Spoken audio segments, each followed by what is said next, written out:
to begin. Coming to you from the desert, somewhere in Arizona. It's here. It's here. The Impatient Investor with Andrew Lanoy. It's him. He's alive.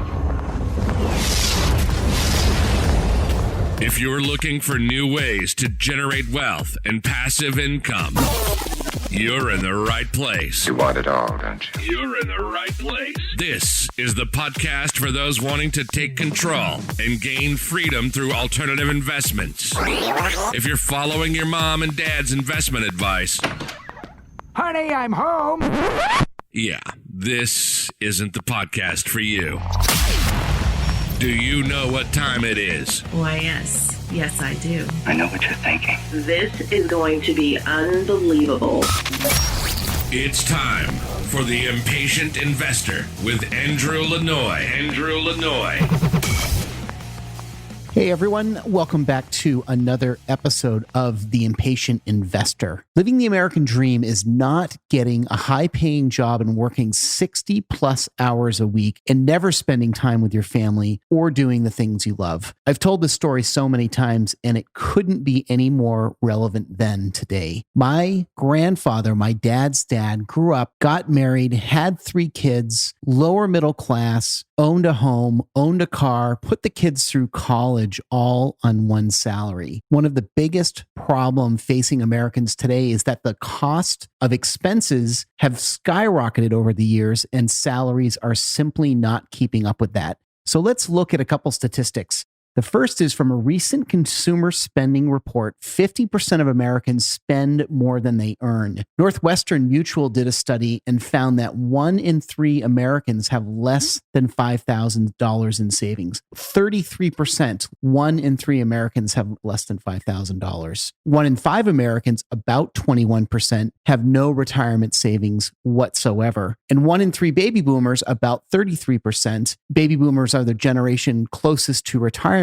only have about, at the very most, $25,000 in retirement savings. So what we're seeing is a long-term demographic shift towards lower income households, and lack of savings and earnings is fueling the affordable housing market. 10,000 baby boomers retire each day with an average Social Security benefit of just $1,300 per month.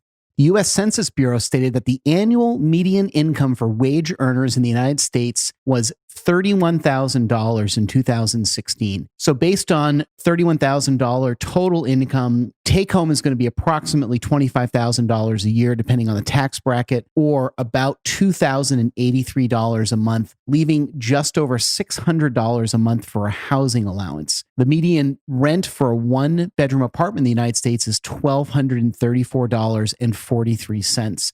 The median monthly mortgage payment for U.S. homeowners is $1,030, and that's according to the latest American Housing Survey from the U.S. Census Bureau. And Chase Bank recently made an announcement that it would be tightening up its loan parameters for new single-family home buyers. So what that means is you now need a minimum of a 700 FICO score and no less than a 20% down payment. We expect the other big banks to follow this trend, which is forcing more people out of home ownership. And wasn't home ownership part of the American dream? Here's a great quote that I found. Millions of low-income Americans are paying 70% or more of their income for shelter, while rents continue to rise and construction of affordable rental apartments lags far behind the need. And with nearly 9 million households teetering on the verge of homelessness, the country clearly needs more support for affordable housing, not less. That was from the New York Times. And what's fascinating is that article came out last year prior to coronavirus and COVID-19.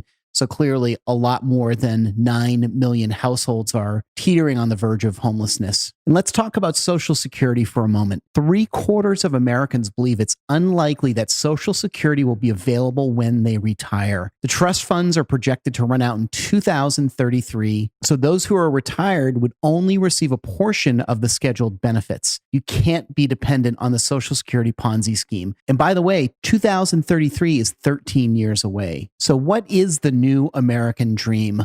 The new American dream is creating your own economy. Focus on private investments that produce income, build generational wealth, and invest in assets to grow that wealth exponentially. Create stable, long-term passive income without any correlation to the stock market or the economy. I'm going to teach you how to leverage investment strategies of the rich, create wealth and freedom for your family, and regain control of your financial future. And more importantly, how to stop trading hours for dollars. This was The Impatient Investor with Andrew Lanoy. You'd do it again if you thought you could get away with it, wouldn't you? Visit theimpatientinvestor.com for more episodes, and be sure to share this podcast. Now, don't tell me you're taking all this seriously. No, seriously. Go share it and rate it on iTunes today.